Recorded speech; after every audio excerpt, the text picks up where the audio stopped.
Une maire d'une ville, un administrateur formé pour et qui a ce titre, parce que celui-là, il sait ce que c'est qu'une ville, ce que c'est l'administration d'une ville, quels sont les services qui font qu'une ville fonctionne correctement. Il y a bien des années, sinon avant les indépendances, lorsqu'on regarde les photos qui avaient été prises de la ville de Pointe-Noire, lorsqu'on les compare aux images de l'actuelle Pointe-Noire, il y a un hiatus. Il y a mais vraiment une grande différence. Non pas dans l'évolution, mais on se rend compte que la ville est devenue, j'allais dire, insalubre. Pourtant, cette ville, vous l'avez rappelé d'entrée de jeu, qu'on appelait Ponton-la-Belle. Aujourd'hui, c'est devenu Ponton-la-Poubelle. Qu'est-ce qui peut expliquer cela? À l'époque, je l'ai dit, quand nous l'avions, nous l'appelions affectueusement Ponton-la-Belle parce que nous l'aimions. Et chaque citoyen de cette ville mettait un point d'honneur à faire que cette ville soit propre. Cette ville avait pour chance d'avoir comme administrateurs des connaisseurs, des gens qui savent ce que administrer un territoire urbain. Tout le monde avait de l'amour pour cette cité-là. Est-ce qu'aujourd'hui, les gens ont la même façon de voir les choses que ceux d'hier? Qu'est-ce qui fait que la ville soit arrivée à ce point d'être devenue une poubelle? Mais c'est le manque d'intérêt pour la ville de la part de ceux qui l'administrent. Hier, je me suis fait envoyer des photos de cette gare-là. Je n'imaginais pas qu'elle est vraiment dans cet état. Où il y a même les rails sont dans l'herbe. Les rails sont dans l'herbe. Et bientôt, pourquoi pas, il y a des gens qui pourront démonter ces rails-là et puis construire dessus, comme on a fait à la gare de Comilog. Bon, je ne sais pas, mais le problème dans notre pays, c'est que dire ce que nous disons là, c'est atteinte à la sécurité. À la sûreté de l'État. Et non, c'est la contribution que l'on a, hein, la contribution intellectuelle que l'on a de faire que les choses s'arrangent.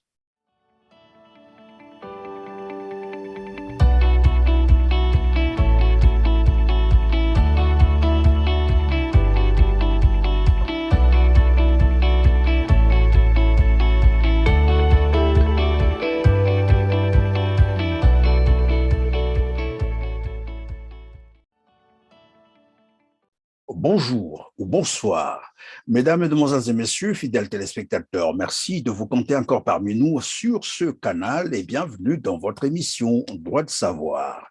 Je suis Christian Perrin. La célébration du centenaire de la ville de Pointe-Noire, la concession des terres arables du Congo au Rwanda et la crise de succession au royaume Luango, voilà qui va caractériser notre entretien aujourd'hui avec Monsieur François Assoumbou, que nous recevrons une fois de plus sur notre plateau. Bonjour Monsieur François Assoumbou et merci d'être avec nous aujourd'hui. Bonjour Monsieur Christian Perrin et merci à vous aussi de m'avoir fait cette invitation que j'ai été fort heureux d'accepter. Et j'avais à cela une raison essentielle. Me présenter à ce plateau de très belle écoute, de grande écoute, pour causer avec vous de ce que vous m'avez proposé, notamment de cet anniversaire de la ville de Pointe-Noire que vous avez évoqué tout à l'heure, autour de laquelle vous-même vous allez trouver le questionnement qu'il faut. Que ce questionnement, je vais me prêter, mais Monsieur Christian, quand on va en parler, avant d'en parler, quand nous avons causé, le jour où vous m'avez invité, vous m'avez dit que cette Pointe-Noire s'appelait Pointe-Noire-la-Belle. Vous ne pouvez pas imaginer ce que cela m'a fait. Comme choc terrible, Pointe-Noire-la-Belle. C'est comme ça que nous appelions affectueusement cette gentille petite ville de notre Congo, du temps où nous aimions le Congo. Mais dans le cours de notre conversation, nous allons voir pourquoi j'ai dit ça. Cette belle petite ville que nous appelions affectueusement Pointe-Noire, la Belle. Et c'est vous, Monsieur Christian, qui m'avez rappelé cela. Cela sonnait en moi, comme disait quoi, un rêveur français, là, les auteurs de l'époque, ça résonnait en moi comme les pas connus ou la voix d'un ami. Et c'est pour ça que j'ai couru vite à votre appel pour que nous puissions parler. Alors, Monsieur François Soumbou, on va commencer par le centenaire de la ville de Pointe-Noire. Je disais que la ville pétrolière du Congo-Brazzaville va célébrer ses 100 ans d'existence, un siècle. Quel sentiment cela vous procure?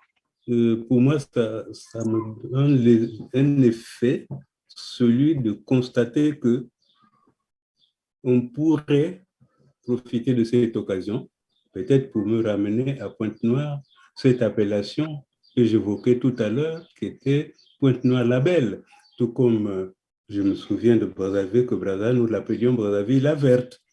Et quand je vais au-delà, c'était plein de villes baptisées comme ça. Je suis resté quelque temps à Bangui, par exemple. Bangui, c'était Bangui la Coquette. Alors, qu'est-ce que est devenu tout cela? Point d'interrogation. Maintenant, qu'est-ce que ça fait de célébrer la ville de Pointe-Noire, le centenaire de la ville de Pointe-Noire? C'est peut-être qu'il pourra se faire que certaines de nos tristesses tombent devant ce dont nous allons parler tout à l'heure.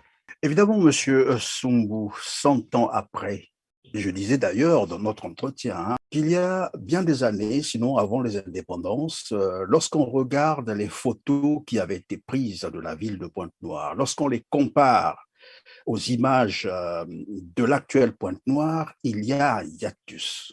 Il y a vraiment une grande différence. Non pas dans l'évolution, mais on se rend compte que la ville est devenue, j'allais dire, insalubre. Pourtant, cette ville, vous l'avez rappelé d'entrée du jeu, qu'on appelait Ponton-la-Belle. Aujourd'hui, c'est devenu Ponton-la-Poubelle. Qu'est-ce qui peut expliquer cela? Mais ce qui peut expliquer cela, en ce qui me concerne, c'est ceci que, à l'époque, je l'ai dit, quand nous l'avions, nous l'appelions affectueusement Ponton-la-Belle, parce que nous l'aimions. Et chaque citoyen de cette ville mettait un point d'honneur à faire que cette ville soit propre. Cette ville avait pour chance d'avoir comme administrateurs des connaisseurs, des gens qui savent ce que administrer un territoire urbain. Tout le monde avait de l'amour pour cette cité-là. Est-ce qu'aujourd'hui, les gens ont la même façon de voir les choses que ceux d'hier? Qu'est-ce qui fait que la ville soit arrivée à ce point d'être devenue une poubelle? Mais c'est le manque d'intérêt pour la ville de la part de ceux qui l'administrent. Parce que pour que c'est quelque part, vous voyez, prenons même en famille, une maison pour être belle, il faut que le chef de la famille fasse en sorte qu'il mette ceux qui habitent la maison à un travail tel que la maison soit propre. Mais si ça ne l'est pas. Je vous prends des exemples, monsieur Christian. Aujourd'hui, Pointe-Noire, quand il y a une petite pluie, il est inondé. Il faut pratiquement... Totalement inondé, bien entendu. Voir les images. Pour circuler. Mais qu'est-ce qui se passe-t-il? Il y a toujours eu de la pluie. Hein? Depuis, nous autres, nous sommes des enfants des années 40. Depuis qu'on est né, il y a toujours eu de la pluie. Et depuis ces années-là, jusqu'au moment où Pointe-Noire a commencé sa dégringolade, il y a toujours eu des pluies. Jusque dans les années 90, ou quoi pas, oui, 90 à peu près. Mais on n'a jamais vécu le spectacle que l'on vit aujourd'hui, où la ville est complètement dans l'eau. Comment expliquer ça? Je l'ai dit tout à l'heure, ceux qui administrent cette ville n'ont aucune connaissance de la manière de gérer l'environnement d'une ville surtout lorsqu'elle s'appelle Pointe-Noire, tiens, entre parenthèses, avant qu'elle ne s'appelle Pointe-Noire, vous savez que Pointe-Noire s'appelle Tchikungula. Les autochtones de Pointe-Noire l'appelaient Tchikungula. Tchikungula parce que c'est une ville, disons, très arrosée. Vous avez des rivières par-ci, par-là. Vous avez la Chinuka, le Chikobo, le Mamiwata, la Songolo, qui fait que c'est une ville qui est une ville aquatique, en quelque sorte. Mais avec le temps, on nous a enlevé ce joli nom local, Tchikungula, pour nous amener des trucs comme Pointe-Noire. Ça, c'était une parenthèse, je l'ai dit. Et pourquoi Pointe-Noire souffre de cette situation? Parce que c'est toujours là, dans notre pays, il y a eu une année, il y a eu un désordre que les gens ont qualifié d'ailleurs de guerre. Et cette guerre-là a fait partir les gens de partout, de partout. Et tout le monde s'est retrouvé dans la ville de Pointe-Noire, une ville où l'on respire la paix. Ils ont dit là-bas, c'est paisible, tout le monde s'est retrouvé là-bas. Mais ils se retrouvent là-bas pour habiter où? Si à un moment donné, on a été reçu dans des familles amies, mais après, on a cherché à se trouver un lopin de terre pour se construire un hameau. Et les gens, de manière anarchique, se sont installés partout, partout. Il est même né une race de Congolais appelée de Fumuntoto, même quand ils n'étaient pas propriétaires des terres, qui se sont mis à vendre même là où il ne faut pas vendre et les gens ont construit. Oui, mais monsieur Sungwe, est-ce qu'on peut penser que c'est aussi un manquement du côté des pouvoirs publics? Vous l'avez dit tout à l'heure que, bon, peut-être qu'il n'y a pas d'intérêt pour ceux qui administrent Pointe-Noire, mais nous savons que dans la plupart des cas, ce sont quand même les natifs de Pointe-Noire et ils sont souvent entourés des conseillers. Comment se fait-il qu'un natif de la ville, sinon, moi, quand je parle de Pointe-Noire, en fait, j'inclus aussi le Kwilu. Je ne tiens pas compte de la nouvelle administration où on a séparé le Kwilu à Pointe-Noire. En ce temps-là, c'était vraiment Pointe-Noire. Et donc, ceux qui administrent cette ville, ce sont les natifs de Pointe-Noire. Aujourd'hui, vous avez dit évidemment qu'il y a eu peut-être un événement. Le coup d'État a eu lieu en juin 1997. Aujourd'hui, ça fait quand même pratiquement 25 ans. Est-ce qu'on peut parler là en termes d'un défaut de plan directeur, c'est-à-dire que l'État, l'administration n'a pas suivi pour essayer de contenir ce flux dont vous faites état? Mais monsieur Christian, c'est pourquoi je vous ai dit tout à l'heure que est-ce que les gens que l'on met à la tête pour administrer ce genre L'agglomération d'agglomération en ont la capacité? Monsieur Perrin, vous m'imaginez, moi, à votre place, appeler quelqu'un, lui poser des questions quand je n'ai pas ce métier de journaliste. Donc, on prend n'importe qui pour des raisons, je vais dire même politiques aujourd'hui, c'est ça. On le met là parce qu'il me supporte, moi. C'est moi qui dirige. Bon, il me porte ce type. Pour le récompenser, je le mets là où il ne devrait pas être. Qu'est-ce que vous voulez? Et puisque vous en parlez, M. Soubou, qui est le maire d'une ville? Qui serait maire d'une ville en réalité? Il faut qu'on en parle peut-être. Serait une maire d'une ville, un administrateur formé pour et qui a ce titre, parce que celui-là, il sait ce que c'est qu'une ville, ce que c'est l'administration d'une ville, quels sont les services qui font qu'une ville fonctionne correctement.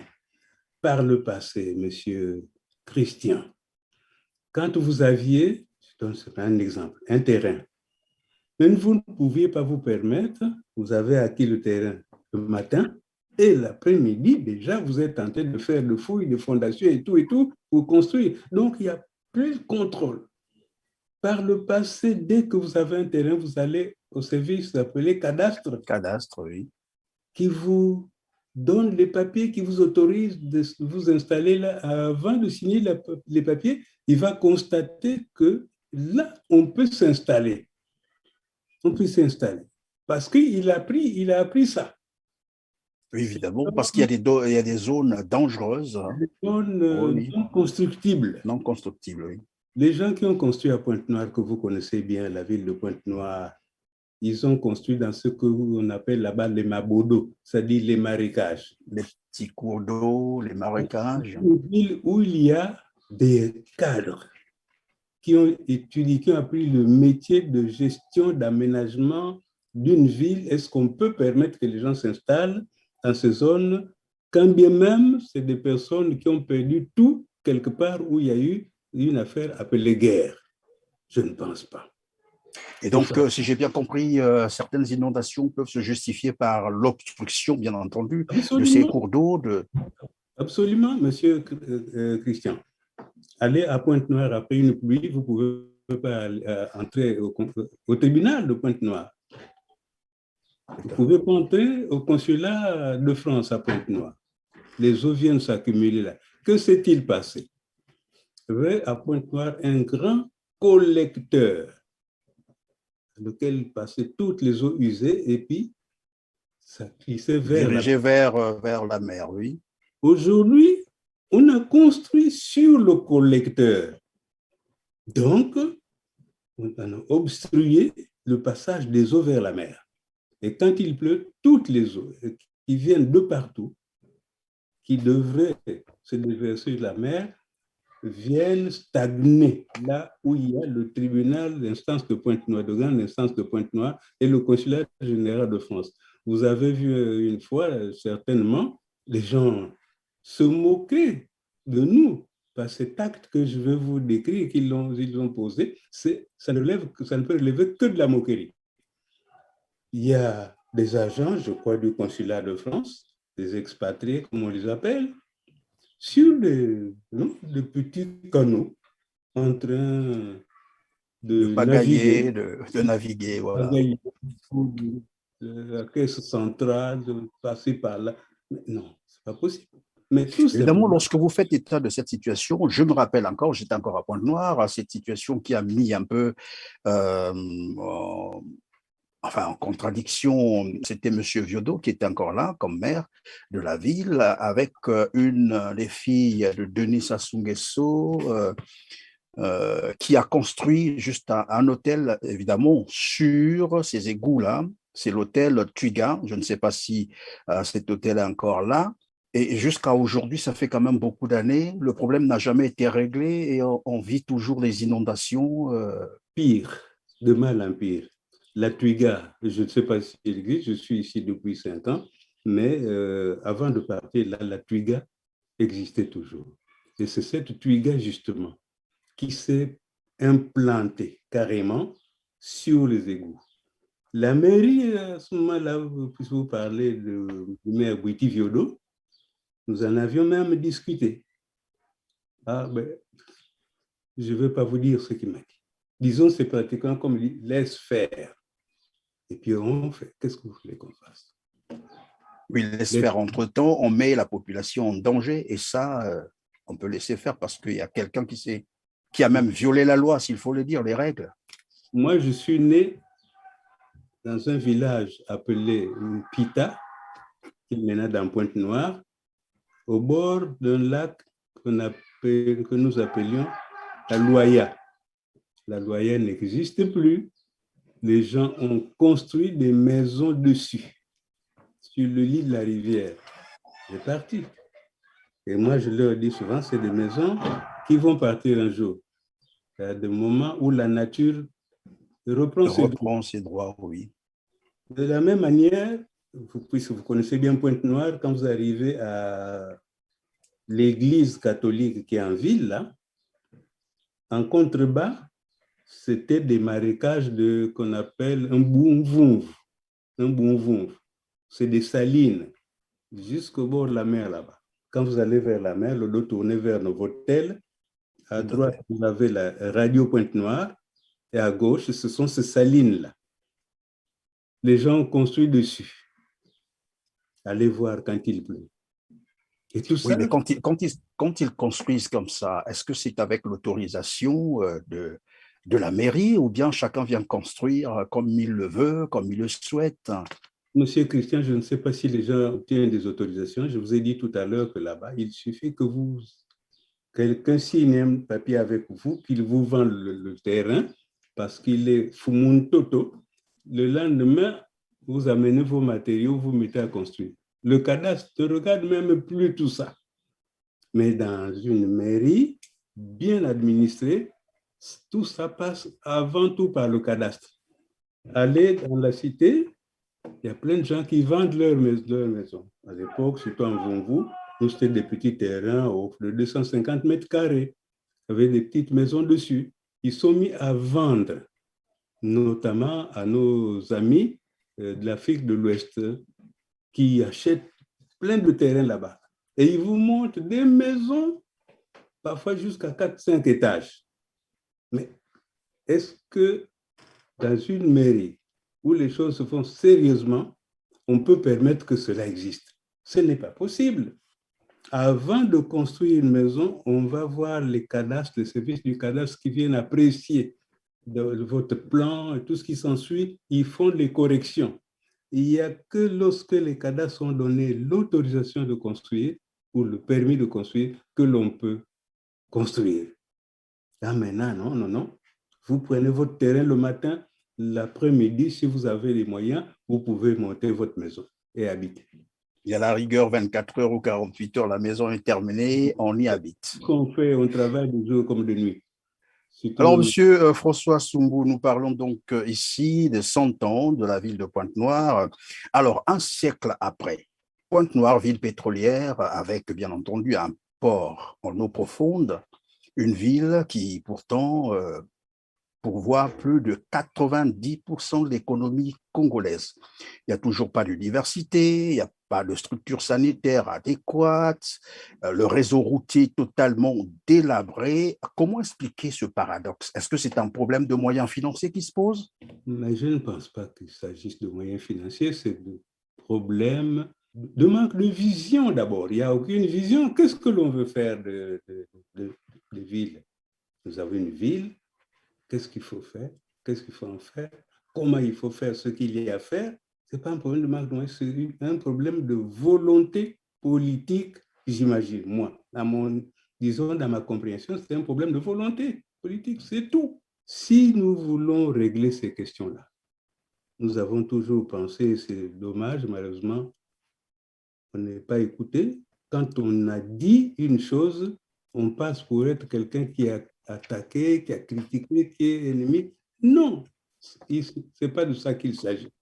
C'est parce qu'on a une petite connaissance de ces choses-là et le responsable a beau avoir ses conseillers, mais il y a aussi des conseillers extérieurs qui peuvent vous apporter les conseils qu'il faut pour pouvoir faire ce qu'il faut faire dans l'intérêt des autres. Ce n'est pas qu'il manque de moyens, mais c'est le mauvais usage que l'on fait de ces moyens que l'on a. En pagaille. Mais Pointe-Noire, c'est quand même une ville portuaire. Une ville portuaire, je ne vais pas vous dire de quoi il s'agit, vous savez ce que c'est. Qu'est-ce que ça rapporte une ville portuaire dans un pays? Maintenant, je ne cite pas tout ce que la ville peut produire. Y a-t-il une trésorerie municipale? La municipalité a-t-elle les coudées franches pour établir son budget, gérer correctement ce qu'il met en place? Je ne pense pas. Du temps où les choses ont marché, c'est sûr qu'il y avait, tout cela était en place. Aujourd'hui, tout est centralisé. Tout est centralisé. Du coup, mais les mairies, même ces municipalités, ont du mal à avoir les moyens de leur politique. Encore que ce n'est même pas leur politique, ils n'en savent rien. On leur imagine des plans et puis aller travailler, mais sans leur donner les moyens qu'il faut. Pointe-Noire a Monsieur Soumbou, puisque vous parlez du port de Pointe-Noire, un port en eau profonde en plus, donc Pointe-Noire, il y a également ces sociétés d'exploitation pétrolière. Est-ce que ces sociétés ne payent pas les taxes, par exemple, municipales, pour que cela serve, par exemple, à développer quand même la ville, il m'est à difficile, construire la ville? il m'est difficile d'insinuer quoi que ce soit autour de ce que vous me demandez. Je n'ai pas le contrôle de ça pour vous dire que ces sociétés payent ou ne payent pas les taxes municipales. Mais quand bien même ils pouvaient payer, mais comment est géré ou bien comment sont gérés les fonds qu'ils payent aux municipalités, à la municipalité, par exemple, de Pointe-Noire? Comment est-ce que c'est géré? D'abord, je vous ai dit qu'il y a eu une unicité des caisses. Tout est géré par le Le Trésor, pouvoir central. pouvoir central, qui délègue, je ne sais pas comment. Donc, finalement, ce qu'on observe au moins, pour ne pas dire ce dont ceux qui gèrent se plaignent sans pouvoir le dire à haute voix, on observe que les mairies sont bloquées.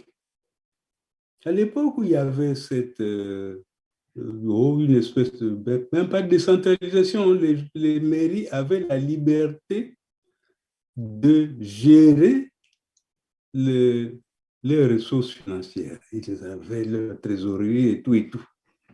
Moi, je me souviens d'une petite mairie comme Mosenjo. C'est une mairie qui vivait des recettes du bois. Les taxes reversées à la mairie ont permis à la mairie de faire de Dolisie la ville de l'or vert qu'on a détruit aujourd'hui. Parce que d'abord, il n'y a plus d'exploitation forestière. Ensuite, quand bien même il y en a, les taxes que l'on y verse passent au trésor public. Et même les voies d'évacuation de ces produits n'existent plus. Le chemin de fer aujourd'hui est Il pratiquement à l'arrêt. n'y a plus rien. Même les usines sont arrêtées. Une grande usine à l'origine de bois, c'est arrêté. Tout est arrêté.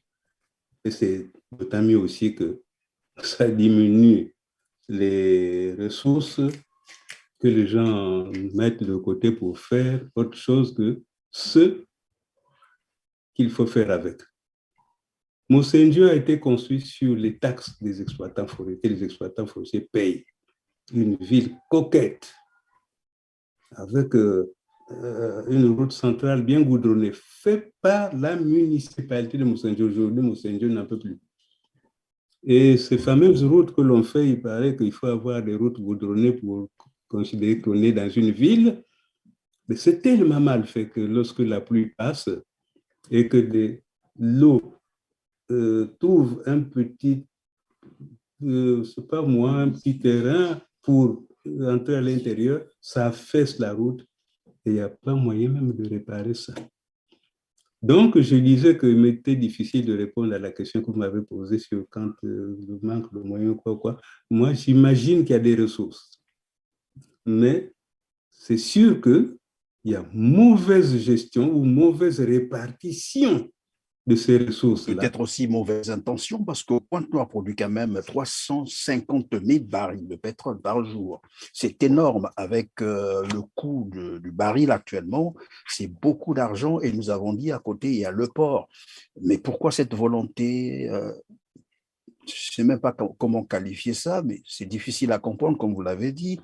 Nous sommes en train donc de parler de la célébration du centenaire de Pointe-Noire. Alors, il se trouve que Pointe-Noire a initié une quête.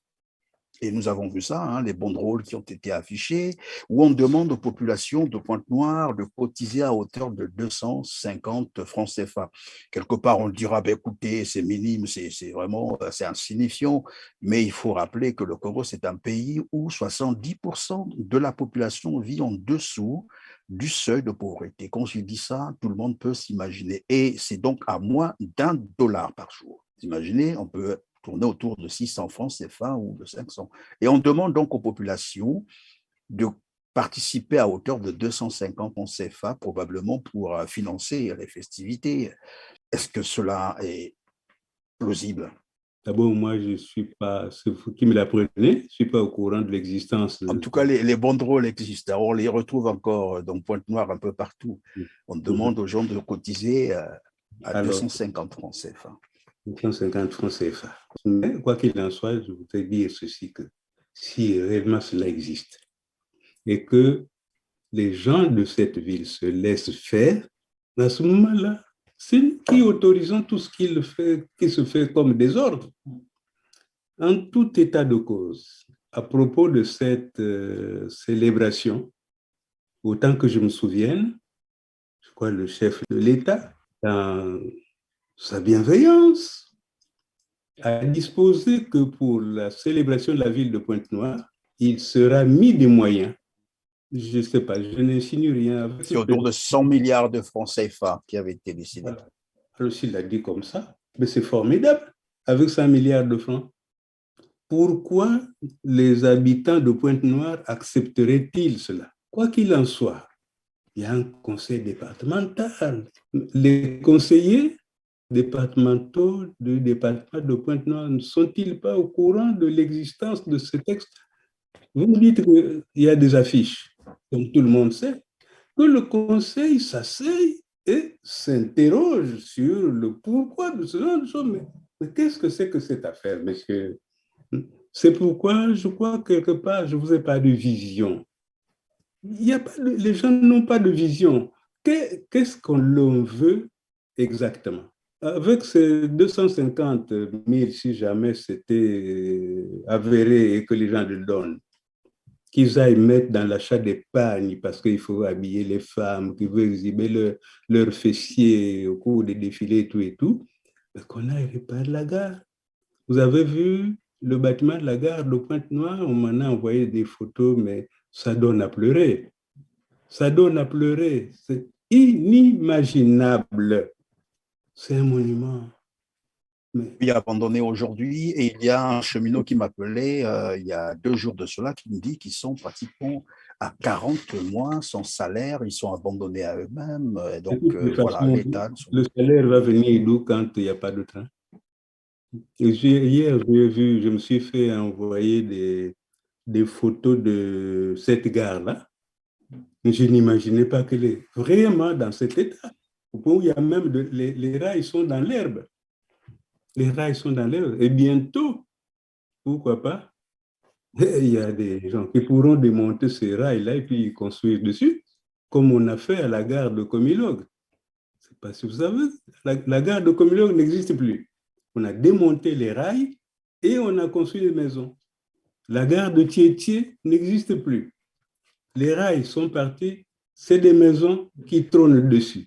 Je vous ai parlé du lac où moi je suis né, qui n'existe plus parce qu'on a construit des maisons dessus. Mais comment est-ce que ça peut être possible?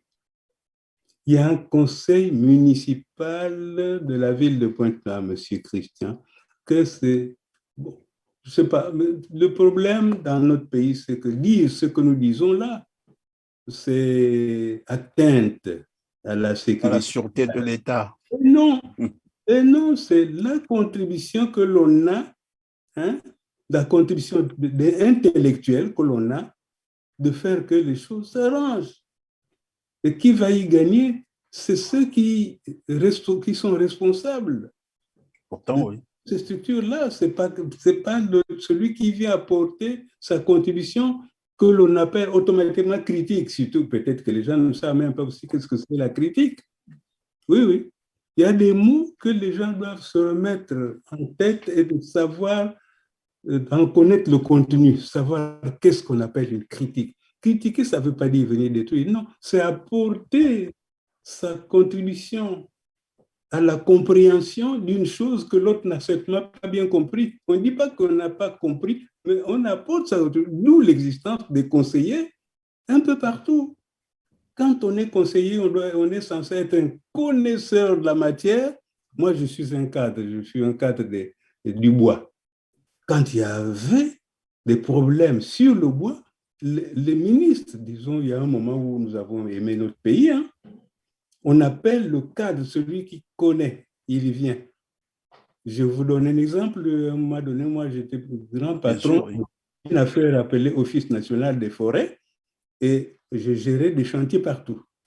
Et on m'a demandé d'aller ouvrir un chantier à Bétou, dans le nord de notre pays, pour construire une usine de fabrication des allumettes. Société Fabrique Allumetière du Congo.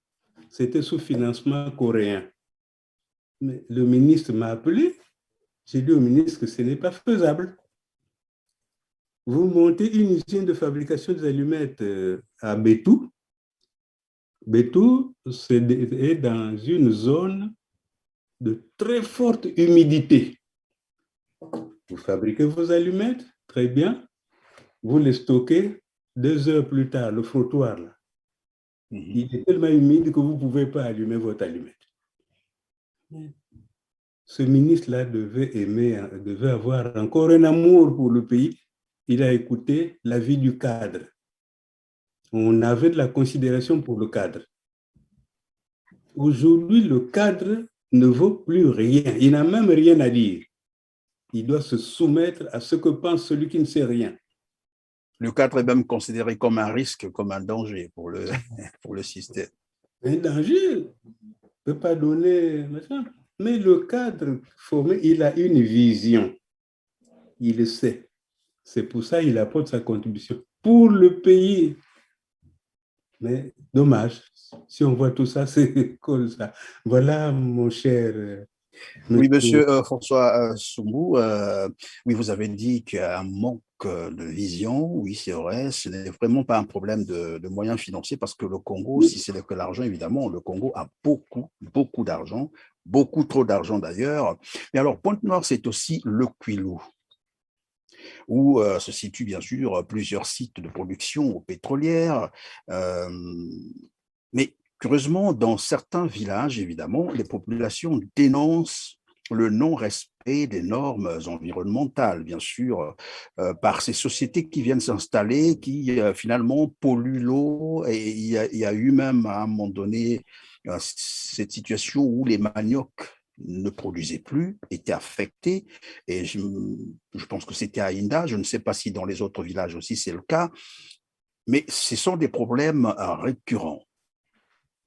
Et dire qu'il y a une administration qui est là, qui devrait tout gérer, surveiller, ben on se dit, qu'est-ce qui se passe? Est-ce qu'on peut parler d'une volonté finalement manifeste de maintenir la population dans une souffrance donnée? Parce que ces sociétés produisent quand même du pétrole, et donc c'est de l'argent.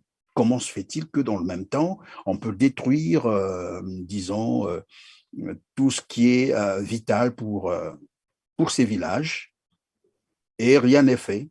Personne n'est inquiété. On n'aime pas le pays. Et quand on n'aime pas son pays, est-ce qu'on aime le peuple? Parce que ce peuple qui crie, comme vous dites, tous les jours, des pollutions, des relents pétrolières. Vous avez un village comme Ngeno. Ngeno est pollué tout le temps, oui, évidemment. Je ne sais pas l'espérance de vie à Ngeno ne doit pas dépasser actuellement 25 ans. Tout le monde ou presque souffre de maladies pulmonaires. Pulmonaires, oui, tout à fait. Et les relents de Ngeno arrivent jusqu'à Pointe-Noire. Il y a des soirées à Pointe-Noire où vous pouvez pas, où l'air est vraiment irrespirable. Je prends l'exemple du temps où nous étions dans ce que je peux imaginer comme avoir été un paradis pour notre ville ou nos villes.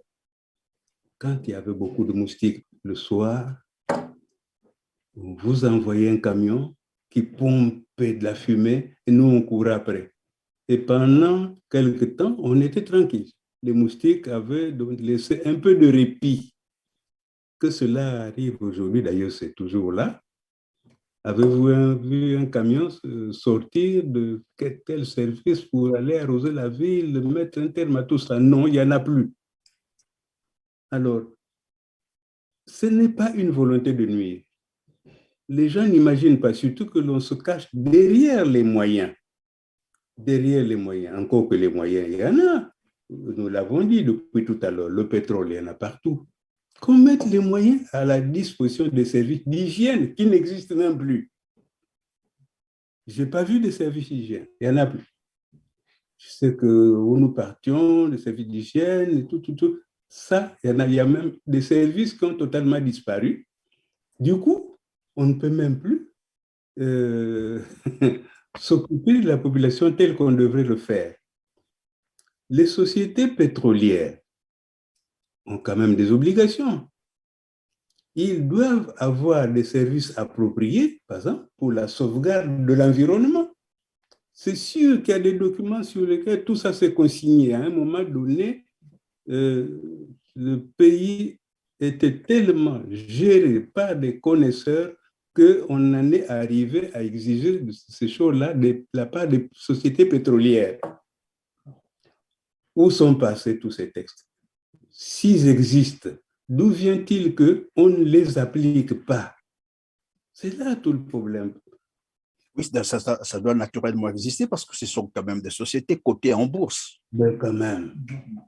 Donc, au niveau, mais c'est suivi tout ça au niveau, au niveau international, c'est suivi. Il y a même, je crois, des procès que l'on peut intenter par rapport à ça. Mais je me souviens une fois, les plages de la côte sauvage, c'était tellement pollué que nous ne pouvons même plus aller nous baigner. Quand vous sortez de l'eau, vous avez les pieds tout noirs. Je crois qu'il y a eu des actions qui ont été intentées.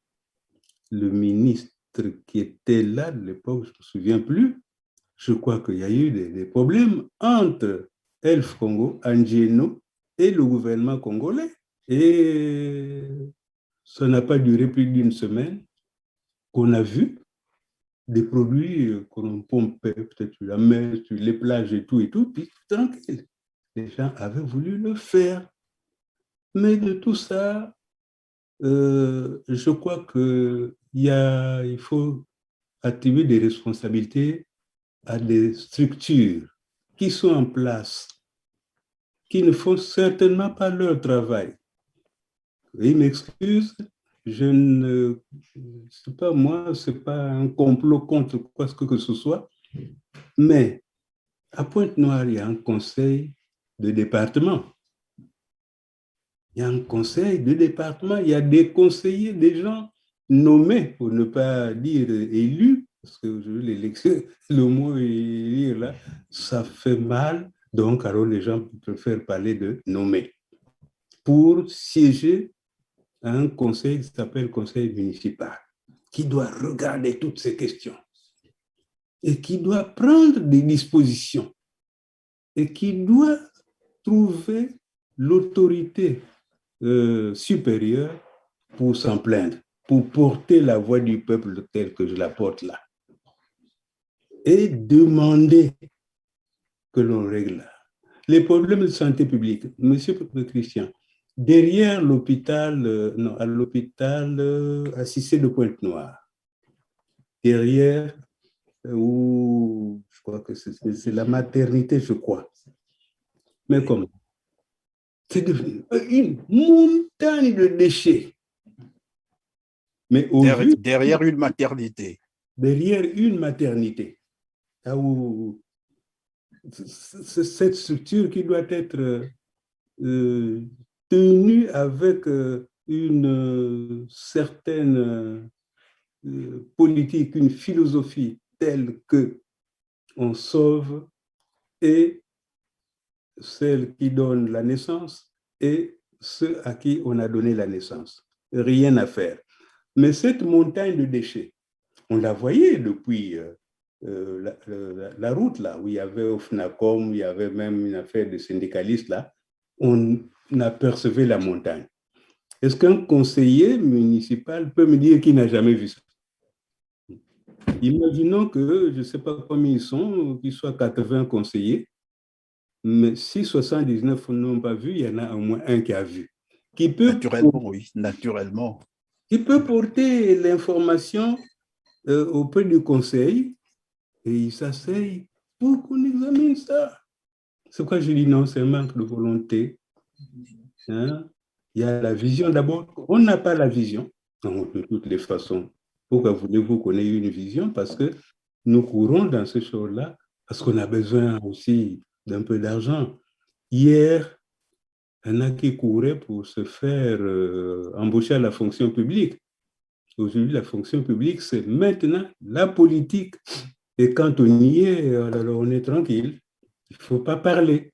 Parce que Oui, si on... mais Monsieur François Soumbourg, est-ce qu'on peut penser que tout cela aussi est de la faute des habitants ou des Congolais, j'allais dire, la résignation des Congolais? Parce que ailleurs, il y a des collectivités locales qui fonctionnent, des associations, des organisations, des ONG qui, face à tous ces problèmes, à toutes ces situations qui menacent la vie des populations, pouvaient rester en justice ces entreprises, ces sociétés. Pourquoi pas? Mais qui va oser?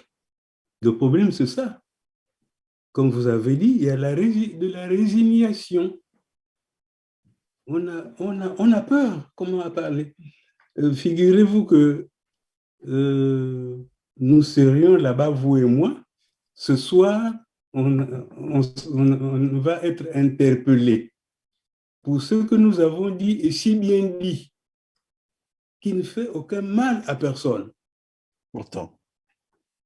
On serait interpellé, papa. Si on peut se le permettre comme ça, dans ce monde de liberté, là-bas, ce n'est pas possible. Et c'est ce que craignent même les élus qui ont pour rôle d'aller défendre cette population, d'aller porter les souffrances des populations sur le plateau du gouvernement pour qu'on y recherche des solutions.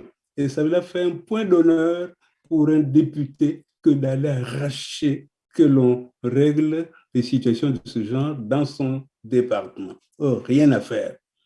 Il y a un village où Eni Congo a installé ses histoires de pétrole. Ça s'appelle Bondi. Bondi, où les gens étaient tranquilles, ils font leur manioc tranquille, ils ont l'eau propre partout, il n'y a plus rien, les gens souffrent. Et pour avoir de l'eau, il faut attendre un camion-citerne ou des camions-citernes qui viennent de Pointe-Noire, vous mettre l'eau dans des fûts, et c'est avec ces quelques mètres cubes d'eau-là que vous faites votre toilette, que vous préparez, que vous lavez les habits, et tout ça, il n'y en a jamais assez. Et parfois, quand ça arrive, les tout premiers sont servis, les camions s'en vont, les autres souffrent. Mais quand même, c'est terrible. On est là dans une zone où on exploite le pétrole. Les gens ne font plus rien.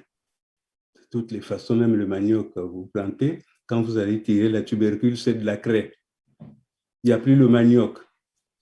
Aujourd'hui, si vous voulez manger du manioc dans la région du Kouilou, il faut aller peut-être dans le fin fond de Mayombe où les gens ont fait des plantations. Là, la terre, il y a encore la possibilité de trouver quelque chose. Mais autour des villages, je prends un village comme Mengo, où les gens avaient leur plantation derrière les cases, il n'y a plus rien du tout à cause de ce fameux pétrole. Et les gens, il y a des conseillers qui regardent ça. Leur rôle, c'est défendre, travailler pour s'occuper de ces questions. Impossible. Les forêts sont complètement déboisées. Vous savez, nous, là, on a souffert pour planter 4000 hectares de forêt d'eucalyptus. Complètement partie. Et la ville de Pointe-Noire développe des chaleurs jusqu'à 45 degrés. Les gens, personne ne s'en inquiète. Allons seulement. Ils ne savent pas jusqu'où tout cela va nous mener. Donc, je ne sais pas, mon cher. Oui, c'est très difficile parce que, évidemment, nous parlons du pétrole, nous parlons de tout le reste. Nous avons d'ailleurs dit, une ville comme Pointe-Noire qui produit presque 90% de l'économie congolaise, qui n'a pas d'université, pas de structure médicale adéquate, pas de structures scolaires non plus. Voilà, il n'y a pratiquement rien. Et on parle de la pollution plutôt. Mais il y a aussi un problème d'électricité. Donc, même les zones où on a placé les centrales, les populations environnantes n'ont pas Non, rien. d'électricité. Angéno, Curieusement, alors qu'elles courent des grands risques du fait d'être dans cette zone Bon, moi, j'étais en train de dire probablement que c'est une volonté de nuire. Bah, vous avez dit que ça n'a rien à voir. Ce paradoxe, c'est ce que moi, je n'arrive pratiquement pas à comprendre. Et ma question de savoir qu'est-ce que Pointe-Noire va finalement célébrer. Mais sa décrépitude, parce que Pointe-Noire, ce n'était pas ce que vous voyez là. C'était une très belle cité, qui n'avait même pas besoin de route goudronnée pour que les gens circulent. On a toujours bien circulé. J'ai connu Pointe-Noire, j'avais 8 ans. J'habitais Mpita, qui était un village proche de Pointe-Noire, comme Chimbamba, Chimbambuka, tous ces machins. Aujourd'hui, bon, ça a été avalé par nous. Nous n'avions pas besoin de route goudronnée pour circuler dans la ville. Il y avait des caniveaux pour drainer les eaux vers les rivières qui coulent nombreuses à Pointe-Noire, d'où son appellation de Tikungula, que les gens sont venus enlever pour nous amener un nom. Nous, là, si on vivait encore, un jour, on se bat pour devenir maire ou quoi, nous, on enleverait ce genre de nom-là, tout comme Brazzaville. Ce n'est pas de nous. Il faut enlever ça. Il faut enlever. Et donc, il faut peut-être revenir au nom de Tikungula, comme vous avez dit. Probablement qu'on va reprendre encore C'est Tikungula l'envolée, qui s'appelle, c'est pas de Pointe. l'envol plutôt. Donc, il faut que nous arrêtions d'avoir... il faut que nous fassions confiance à ce qu'on nomme. Ce n'est pas ce qu'on élit. Ceux qui sont nommés là, d'accord, on t'a nommé là-bas, ne te contente pas seulement de gagner l'argent, parce que c'est pour ça que tu y es allé, mais voici ce que tu vis avec nous, puisqu'ils vivent dans le même milieu. Les relents de pétroliers à Pointe-Noire, mais ça n'atteint pas que les citoyens, machin, mais tout le monde, même le maire, il en souffre. Je ne sais pas comment ça se fait qu'il ne puisse pas réaliser et qu'il plaide de ces questions auprès du Parlement, auprès des chefs et tout et tout. Je disais d'ailleurs, je l'ai dit tout à l'heure, parce qu'on a peur d'être traité de fauteur de troubles. Mais non, quand même, à un moment donné, ces responsables-là, ils peuvent comprendre. Moi, c'est l'affaire des conseillers départementaux et municipaux qui doivent traiter de ces questions-là, qui doivent se battre pour obtenir qu'on mette en place des administrations locales, lesquelles devraient disposer de leur budget et que, à partir de ce budget, ils puissent faire le travail.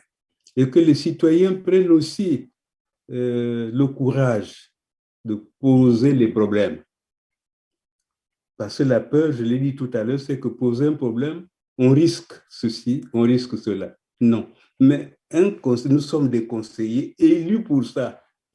Est-ce que vraiment on risque de nous arrêter tous parce que nous avons porté des revendications des populations dont nous sommes les représentants au pouvoir central?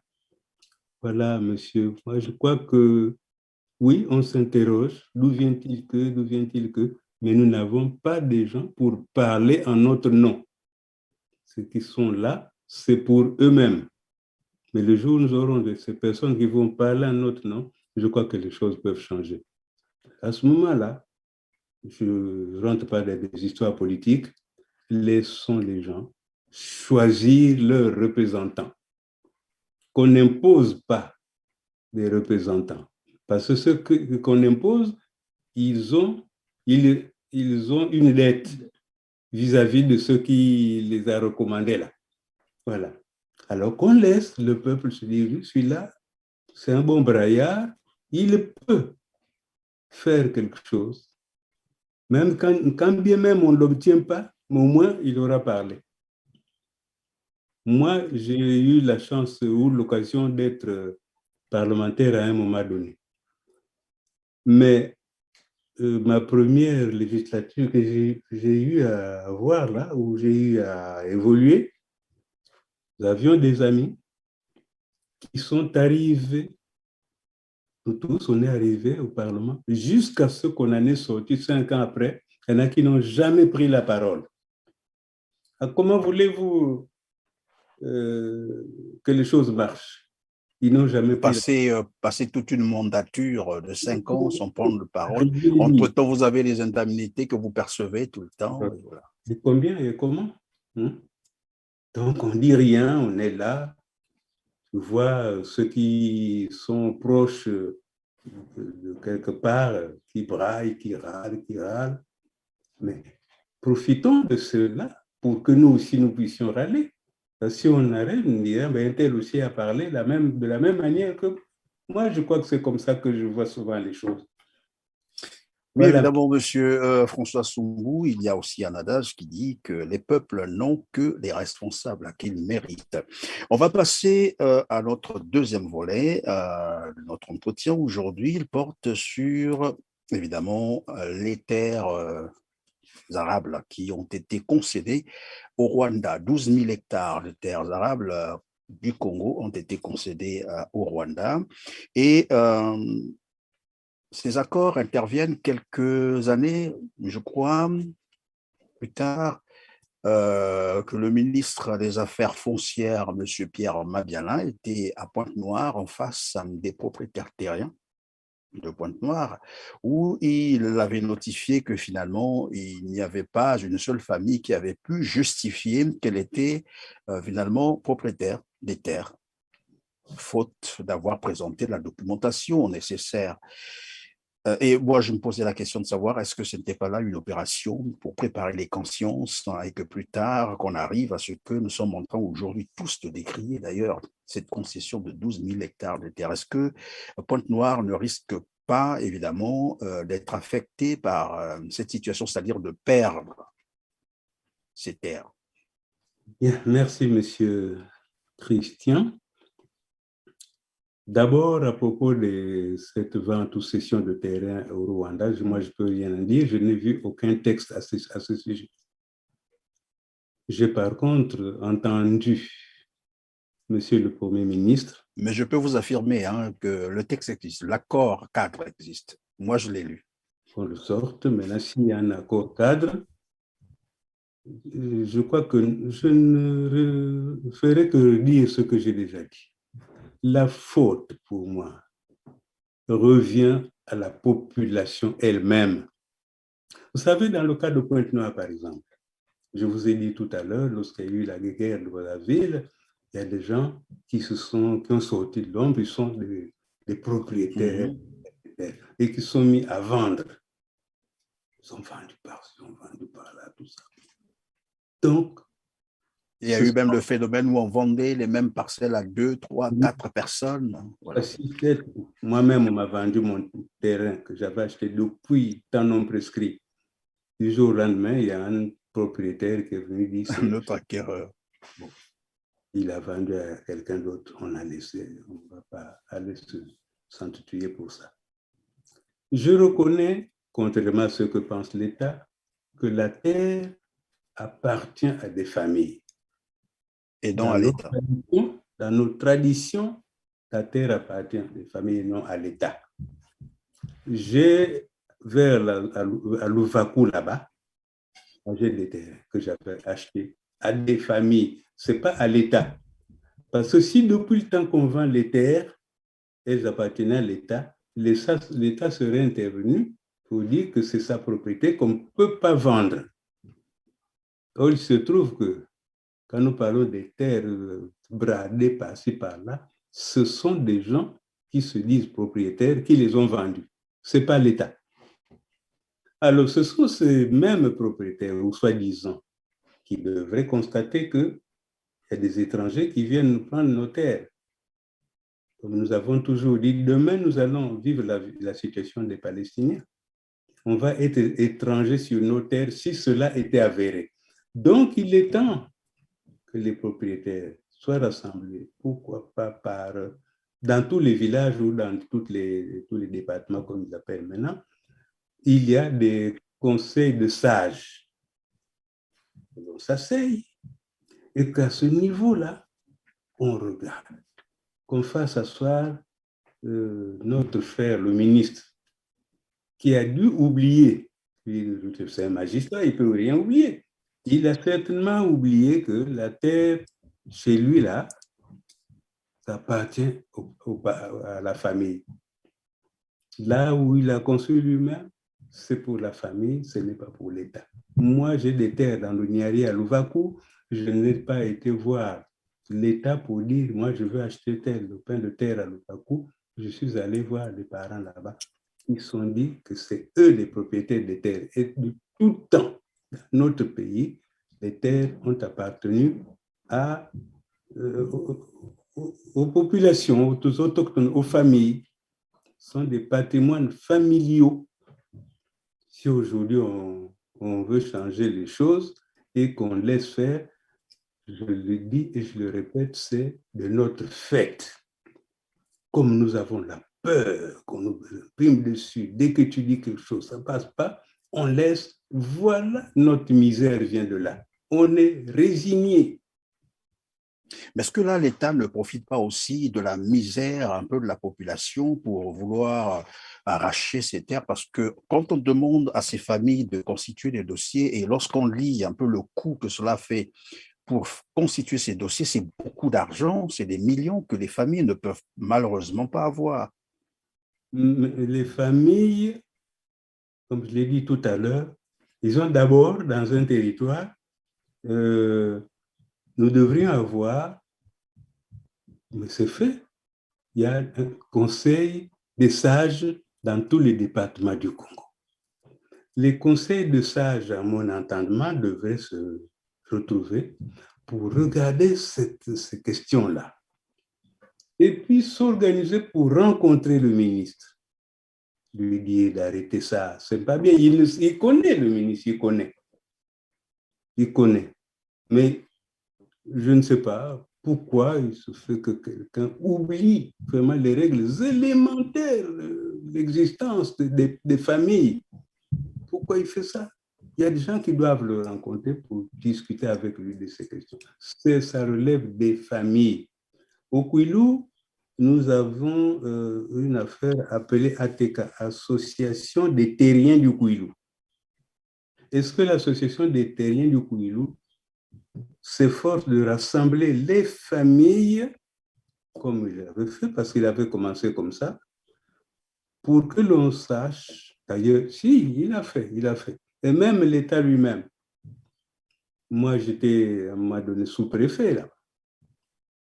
Mais j'ai eu à appeler les familles pour que les familles entrent. L'État a repris ça derrière nous d'ailleurs, que les familles entrent dans, je ne sais pas moi, dans ce qu'ils considèrent comme étant leur terre et qu'on nous désigne, chaque famille désigne les familles limitrophes, que chaque famille reconnaisse ses limites avec le voisin. Comme ça, si on l'avait fait, on avait fini, l'arrivée de notre frère Pierre allait d'ailleurs faire que ils prennent juste tous les documents qu'on a fait, ils prennent, ils signent, telle famille, c'est bien ça. On envoie, pourquoi pas, les services du cadastre. On en a envoyé, paraît-il, parfois. Mais qu'est-ce que ça coûte, hein? Qu'on diminue les taux, que les cadastres partent, on détermine les limites et à chaque famille, on a un petit document, c'est terminé. Mais moi, je soutiens que les terres, jusqu'à nouvel ordre, appartiennent à des familles et non à l'État. Parce que moi, j'ai acheté des terrains, même là où je vis, à Pointe-Noire, c'est pas chez moi, c'est pas ma famille. J'ai acheté auprès d'une famille. Et aujourd'hui, on dit que c'est propriétaire. Propriétaire, depuis temps non prescrit. Propriétaire. Je ne suis pas allé voir l'État. J'ai acheté là. Les papiers, c'est eux qui me les ont signés et donnés. Et voilà. Oui, mais il y a un paradoxe, M. Sumbu.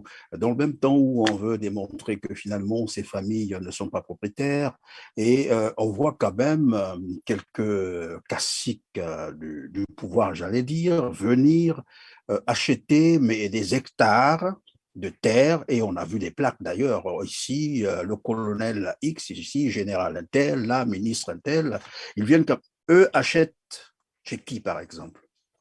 Ils achètent, bon, disons qu'il y a des gens qui pensent qu'ils sont dans la misère, ils acceptent. nous avons appris, par exemple, ces démarches que mènent certaines personnes au niveau d'un quartier appelé Mvumvu, où les gens arrivent avec des mallettes. Je dis, mais là, ah, mais c'est beau ici, là, est-ce que tu peux vendre? Et Des mallettes d'argent. disons, oui, des mallettes d'argent, je balade avec. Disons qu'il faut quand même pas attribuer le tort à un côté. Tout le monde est dans le même coup. Toi, tu as une famille, tu as des enfants, tu as certainement des petits-enfants, mais à qui tu devras laisser quand même quelque chose dans ta vie. Il y en a qui tiennent le langage suivant. Ah, moi, bientôt, je pars, bon, écoute, je vends pour que moi aussi je bénéficie de ce que j'ai eu dans la vie. Voilà ce qui se passe. C'est tout le monde est responsable, monsieur Perrin. Tout le monde. Égoïsme alors. On ne sait plus à quel sens vous vouer. Tout le monde est responsable. Il faut que les gens prennent conscience. C'est pourquoi nous parlons ici librement. Nous ne montons aucun complot contre personne, contre quelconque institution, mais nous ne faisons que donner notre avis et que les gens réfléchissent sur ce que nous disons là, que chacun essaie d'établir sa responsabilité dans cette débâcle que vit le pays. Et une débâcle tous azimuts. Nous avons commencé par la ville, où on voit des gens qui viennent vous construire des maisons à étages en plein quartier. Et je ne sais pas même quelle est la solidité de ces maisons-là qui peuvent dégringoler un jour. Nous voyons en ville des gens qui vous prennent tout un morceau de la route et construisent. Personne ne s'en soucie. Tranquille, on y va comme ça. C'est comme la devise que j'ai laissée là-bas. On lui dit, allons seulement. Mais Oui, alors seulement, mais jusqu'où on va aller, monsieur François Soumou? Jusqu'où on ira? moi-même, je me pose la question, allons seulement, mais jusqu'où? Jusqu'où? Évidemment, voilà qui nous amène donc à aborder le troisième aspect de notre émission. Il s'agit de la crise de succession dans le royaume Luango. Depuis la mort de Moïse Makosso IV en décembre 2020, jusqu'à aujourd'hui, on n'arrive pas à trouver un remplaçant, c'est-à-dire quelqu'un qui va occuper ce trône voilà, du royaume Luango. Et nous sommes en train d'assister à des situations qui rebondissent tout le temps. Et dernièrement, ce sont les trois clans qui se sont réunis pour désigner un roi. Et là aussi, curieusement, une fois que le communiqué est passé, le lendemain, il y a eu des contestations. On parle de corruption par ici, on parle de corruption par là, d'influence extérieure. Qu'est-ce qui se passe finalement dans le royaume Luango? Ce royaume qui était respecté, respectable. Que s'est-il passé pour qu'on arrive là? Merci, monsieur Christian. S'il était respecté, respectable, alors nous allons nous efforcer de le ramener à ce niveau. Il doit se faire respecter pour éviter de passer tout le monde pour ridicule. On rase les murs devant des situations de ce genre, mais qui n'ont aucune raison d'être. Là où les gens sont organisés, je crois qu'il doit y avoir des gens pour pouvoir regarder ces problèmes et les régler. Et je viens à une structure qui s'appelle le Conseil des sages. Moi, je trouve des gens en parlent, ça passe dans les réseaux sociaux. Ça n'a aucun sens, tout ça. Une situation s'est posée, on voit comment faire pour la régler. Il paraît qu'ils sont même allés au tribunal. Mais ça sont des problèmes traditionnels. On ne va pas les amener dans un tribunal d'État. Ce n'est pas possible. Ça se règle, je vais dire, Avec, traditionnel. oui, avec Voilà. il y a un tribunal traditionnel, je crois, non? Un tribunal traditionnel, au lieu de se contenter d'aller dire que celui qui vote pas monsieur Intel, Koufouk, Koulagta, c'est-à-dire qu'il doit mourir, c'est pas me calciner, mais on regarde les vrais problèmes, ce sont ceux-là les problèmes que nous Est-ce que je peux devons. penser qu'on est dans cette logique-là? Évidemment, celui qui n'est pas avec nous, donc il est contre nous, alors dans ce cas, qu'il n'a qu'à aller ailleurs. Est-ce qu'on n'est pas dans cette logique-là finalement? Mais, mais c'est cela. Moi, je dis, nous n'allons pas perdre le temps à parler de cette affaire. Parce que moi, je n'en parle jamais. J'écoute, j'entends ce qui se passe. On a mis un tel, non, les autres ne sont pas contents, c'est un tel, etc., etc. Il existe chez nous. Et je souhaite que les gens entendent ce que vous me posez, les réponses que je donne à vos interrogations. Je répète que nous ne sommes pas en train de préparer un complot contre qui que ce soit. Il n'y a aucune atteinte à quelque institution que ce soit. C'est juste que nous sommes, vous et moi d'ailleurs, des enfants du pays qui réfléchissons sur les problèmes. Écoutez, en politique, pourquoi il existe une opposition et puis des gens au pouvoir? L'opposition travaille, et dans le travail qu'il fait, il aide le pouvoir à avancer. Le pouvoir prend sur ce que l'opposition dit pour arranger ce qui ne va pas. Il ne faut pas imaginer que tout ce que l'on fait, c'est droit, c'est bon. Non. L'opposition, c'est le gendarme qui est au carrefour, il siffle, il dit, ah, tiens, on a sifflé, il faut que je ralentisse. Ici aussi, ce que nous faisons là, c'est apporter notre contribution à la réflexion dans les problèmes qui nous retardent. Mais dans l'intérêt de la vie de notre nation, oui. Il faut que la nation regarde sa situation autrement que comme ça. Donc, je vous dis, chez vous, chez vos parents au Luango là-bas, il y a une affaire comme ça, son règlement commande que des personnes qui s'appellent les sages du Kouilou, pour moi, c'est une institution qui peut s'octroyer le droit d'appeler ceux qui sont dans cette affaire des familles qui désignent le roi, asseyons-nous, mettons l'ordre. Il n'y a pas besoin de se lever pour aller voir un Premier ministre. Qu'est-ce qu'il a à voir, le Premier ministre, là-dedans? Encore qu'aujourd'hui, le Premier ministre, c'est quand même un sujet de ce royaume.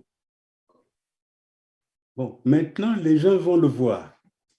Là, on a mis Sumbu, c'est pas lui. Lui, il va prendre part pour qui? Oui, mais dernièrement, on a vu dans un reportage l'actuel Premier ministre, pour ne pas le citer, Anatole Koliné-Makosso, faire une visite, je crois, le terrain pour identifier ou repérer là où on va construire le palais du nouveau roi et qui serait déjà connu. Alors, comment fonctionne d'abord le royaume? Comment désigne-t-on un roi dans le royaume Luango? Est-ce qu'on peut revenir là hein, pour essayer un peu de voir clair? Comment ça se passe? À ce que je sache, hein, je ne suis pas dans cette famille-là pour connaître vraiment exactement comment ça se passe, mais à ce que je sache, ce que j'ai appris, j'ai entendu de la part des parents autrefois, quand un roi meurt, il reste en poste un premier ministre, Mbom Tsilouam.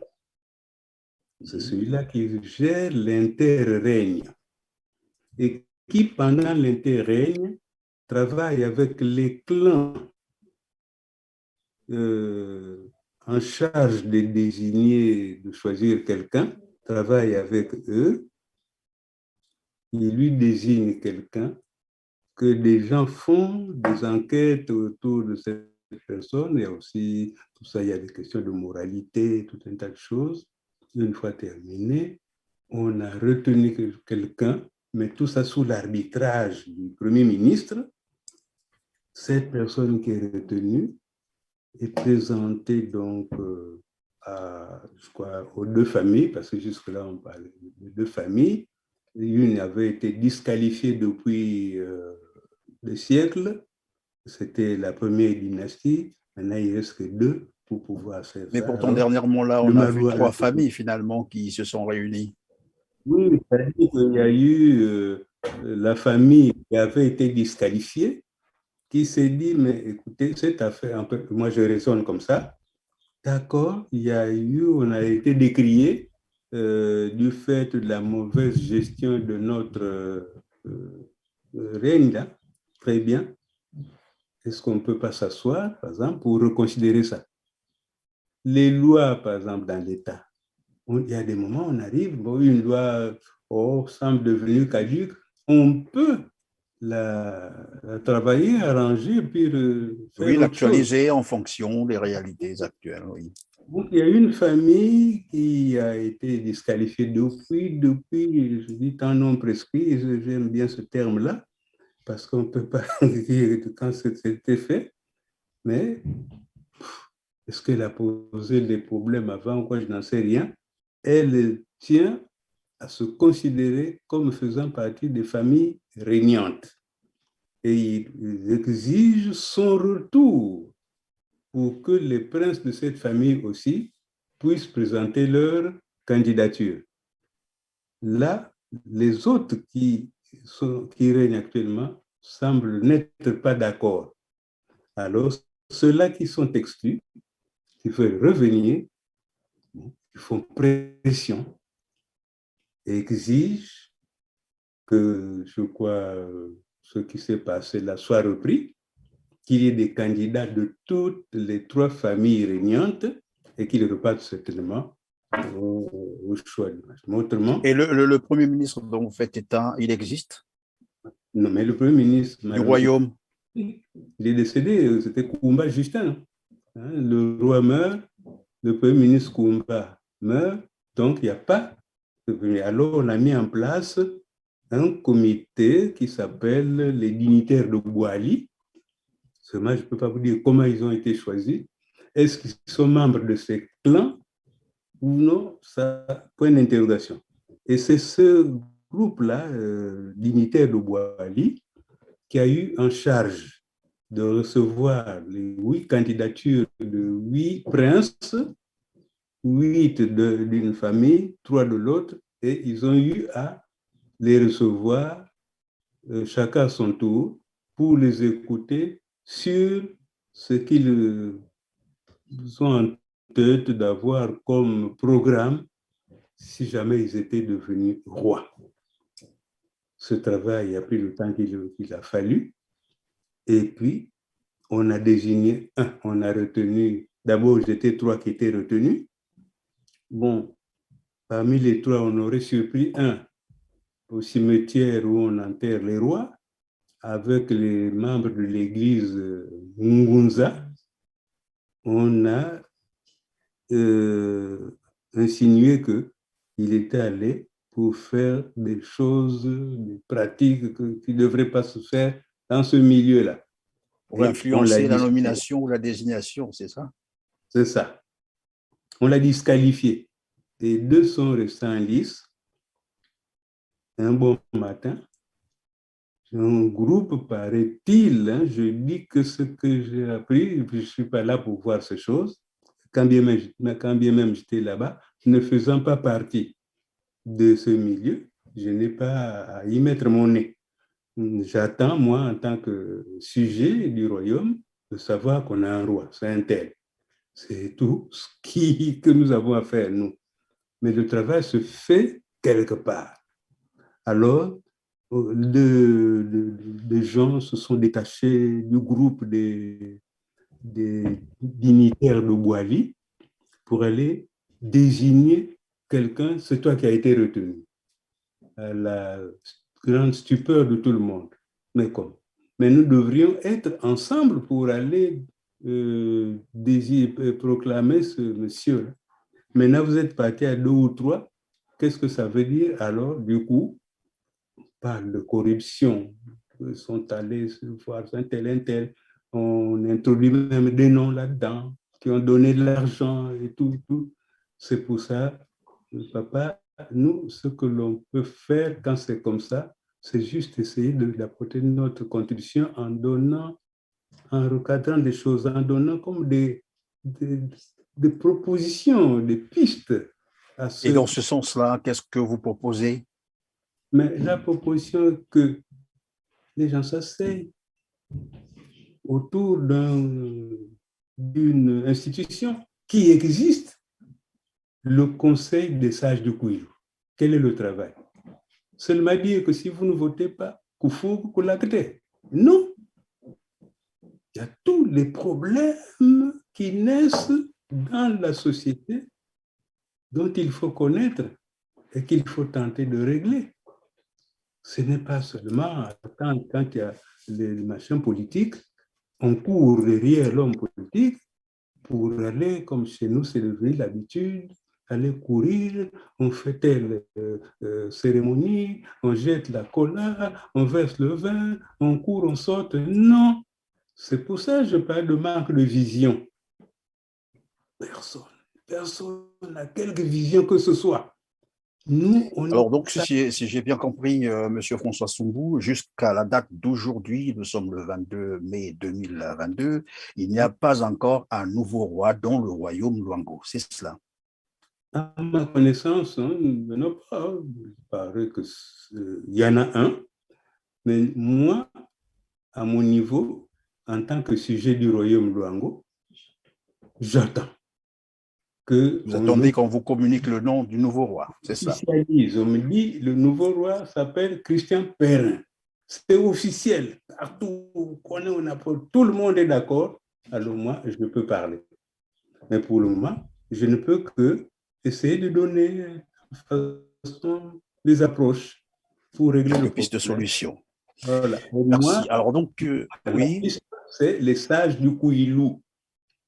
Il faut qu'ils sachent quel est leur rôle. le rôle. Mais un sage, mais vous savez ce que c'est qu'un sage, qu'est-ce qu'il peut faire? Le sage, c'est celui qui concilie, qui rassemble. Naturellement. Met tout le monde ensemble. Si on est sage juste parce que, bon, Sumbo arrive, on va à l'aéroport pour qu'il vous donne 100 francs, à ce moment-là, où est la sagesse? Donc, il faut que, pour moi, la solution se trouve à ce niveau-là. On met tout le monde ensemble et puis on se met d'accord. Et sans compter que les familles aussi elles-mêmes, ils peuvent faire cet effort de se comprendre. Ça ne va pas finir la royauté, hein? Voyez-vous, le président Gwabi avait fait arrêter ces institutions. C'est la conférence nationale souveraine qui est venue Il y a réhabilité, voilà. réhabiliter ça. Donc, ça veut dire qu'il y aura toujours continuité dans cette affaire. Et surtout que, non, ils peuvent régler ce problème. Moi, je compte, je sais, j'ai confiance en tout le monde. Je sais que ça va se régler. Évidemment, le problème pourrait être réglé si jamais on privilégiait, bien sûr, l'intérêt général. Alors, Monsieur François Soumbou, on va terminer donc sur la Viliphonie, cette association que vous avez créée, qui va célébrer d'ici là, je crois, en juin prochain, son 3e anniversaire. Et vous nous disiez qu'une organisation, c'est-à-dire une assemblée générale, est prévue. Est-ce qu'on peut nous en parler en quelques minutes? Oui, mais je vous remercie infiniment de m'amener aussi sur ce terrain-là. Ça me donne l'occasion de le dire, d'en parler, que tout le monde écoute, sache. Nous avons effectivement cette association que j'ai appelée la Viliphonie, qui a pour objet la réhabilitation et la sauvegarde de la langue Tivili. Et il n'y a pas que le Tivili, il y a toutes les langues. En fait, comment on appelle ça? Le Vili ou le Tivili? Quand on vous dit le Vili, c'est moi, je suis Vili. Oui. Mais la langue que je parle s'appelle Tivili. Ah, d'accord. Voilà, Tivili.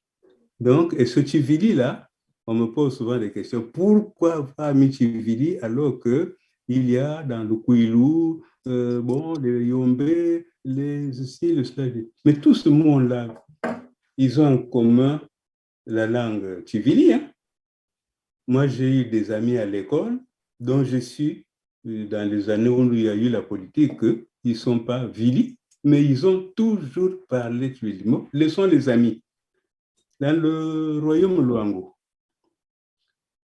quand les choses étaient, comme elles devaient être, il y avait des représentants dans toutes les provinces, jusqu'à Mindouli. Hein?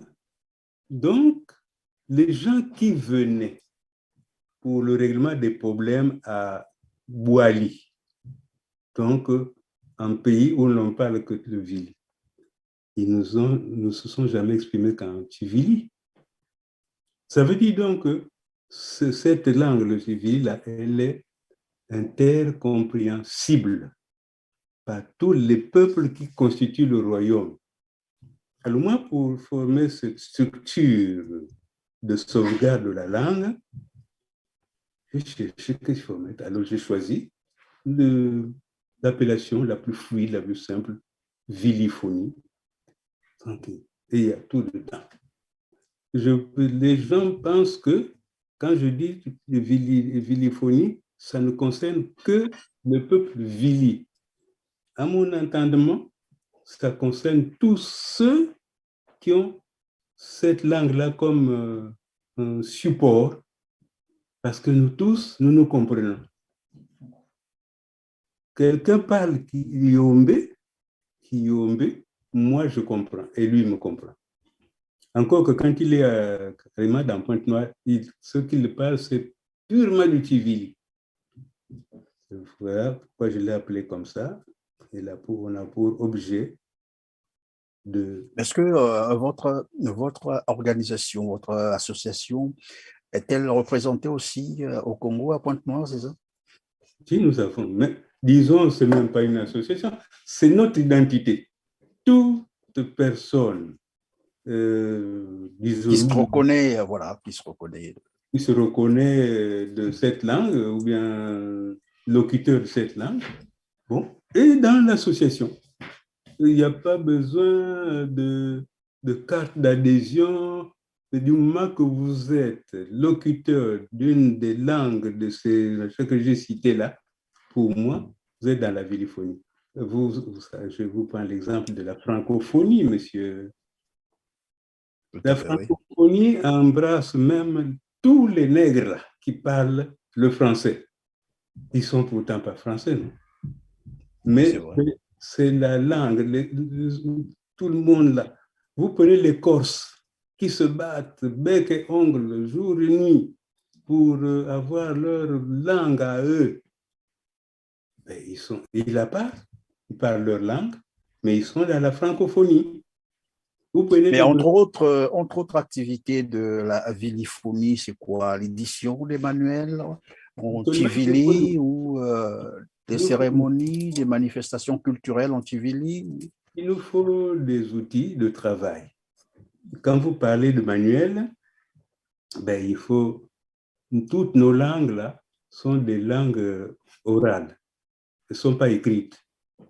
Alors, entre autres, par exemple, l'activité, il y a tout un conseil qui travaille à écrire la langue, d'abord se doter d'une orthographe, de grammaire, etc., etc., pour pouvoir écrire la langue. Et à cela, il faut dire qu'il y en a beaucoup d'ailleurs qui le font. Hein. Moi, j'ai vu un dictionnaire Mboshi, français Mboshi. À l'époque, c'était le défunt Letemba Mbili qui dirigeait ce groupe qui travaillait sur des ouvrages didactiques des langues là-bas. J'avais beaucoup apprécié. J'ai déjà Mais est-ce vu, qu'aujourd'hui, il existe déjà un dictionnaire Vili? oui, un dictionnaire Vili français, Déjà? mais fait pas par des connaisseurs, c'est moi qui l'ai fait avec profitant pour occuper nos journées de retraite avec d'autres retraités. Bon, nous sommes ensemble au lieu de se mettre à crier. Parce que quand il y a une situation, on s'assoit, on la règle comme on peut, ensemble. Pas la peine d'aller crier ça sur les toits, mettre aujourd'hui les réseaux sociaux. Non, on s'assoit. Arrêtons de nous plaindre des situations que parfois nous créons nous-mêmes. Et si les gosses Vili ne parlent pas de civil, c'est la faute à qui? C'est les parents. On a été colonisés, on nous a imposé une langue pour que, à partir de cette langue, nous adoptions la culture des autres et qu'on abandonne la nôtre. Alors, à un moment donné, on a cru que un enfant, quand il ne parle pas français, non, quand on ne parle pas français, on n'est pas civilisé.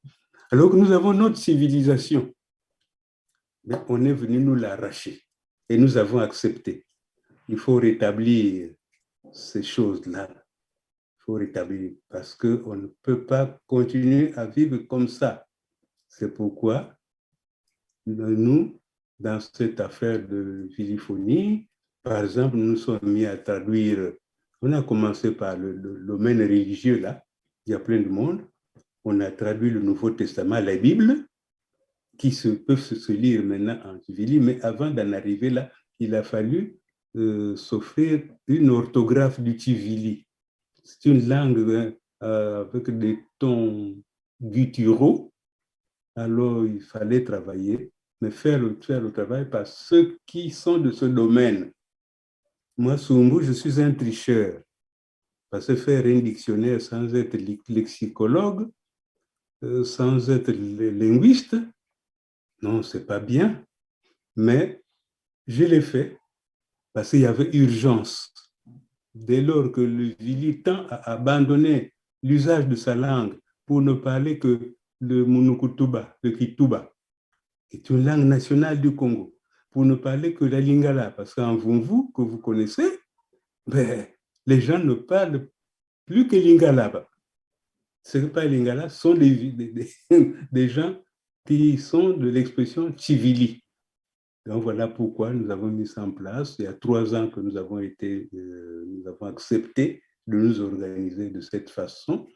Et aussitôt après, il y a une affaire de Covid qui est arrivée. Impossible de se rassembler et tout et tout. Bon, maintenant que Covid nous a laissé un peu de répit, nous voulons profiter de ça pour nous retrouver, voir qu'est-ce que nous nous étions donné comme mission, qu'est-ce que nous avons réalisé par rapport à la mission qu'on s'était donnée au moment où on s'est constitué et qu'est-ce que nous entendons faire par la suite. Et donc, pour être un peu plus précis, votre assemblée générale, c'est quand, où et alors, comment? l'assemblée générale a lieu dimanche 5 juin 2022, dans 2 ou 3 semaines là, et va se tenir à Argenteuil. Je n'ai pas toutes les coordonnées des lieux dans la tête, sinon j'allais le dire pour que tout le monde en profite, mais nous envoyons quand même déjà des messages. Ok, d'accord. Et je profite de votre plateau et de la question que vous me posez par rapport à cela pour inviter tout le monde à y être, que tout le monde vienne, on a beaucoup à gagner. La langue, c'est une richesse pour un peuple. Ceux qui n'ont pas encore compris cela, nous allons le leur faire comprendre. Cette richesse est d'autant plus réelle que même l'UNESCO a mis en place une structure qui est le gendarme des langues maternelles, jusqu'à même instituer une journée nationale de la langue maternelle. Pourquoi M. Christian Perrin, l'UNESCO, devrait faire comme ça s'il n'y avait pas un intérêt précis là-dedans pour les peuples? Avec ceci, je vous ai dit tout ce que j'avais à dire. Donc, en tout cas, merci beaucoup, mais on n'a pas fini. Je voudrais pas même quelques secondes. Vous allez nous faire cette démonstration, vous allez parler le Tivili à ceux qui nous entendent, et ça va compter pour le mot de la fin. Je traduis quand même un peu pour vous. Ça veut dire que je vous remercie beaucoup. Et je dis à mes amis que Yama mu viliphonie, je dis à tous ceux de la viliphonie, kasi mutilu mingo timbati kasi 5 juin, je dis en français 5 Et juin. 5 juin, ça n'existe pas en Vili? Si. Mutilu tanu, donne-moi le calendrier s'appelle Lukatu. Alors, Bon. je viens Lukatu là. Oui, le mois de juin, là, je vais vous le dire tout de suite en Tivili, excusez-moi vraiment. Alors, Mtimba, Lumingo, c'est le dimanche. Lumbitanu, le 5. Ngondi, me volo, c'est long, difficile à prononcer, mais moi-même qui parle la langue, beaucoup me volo.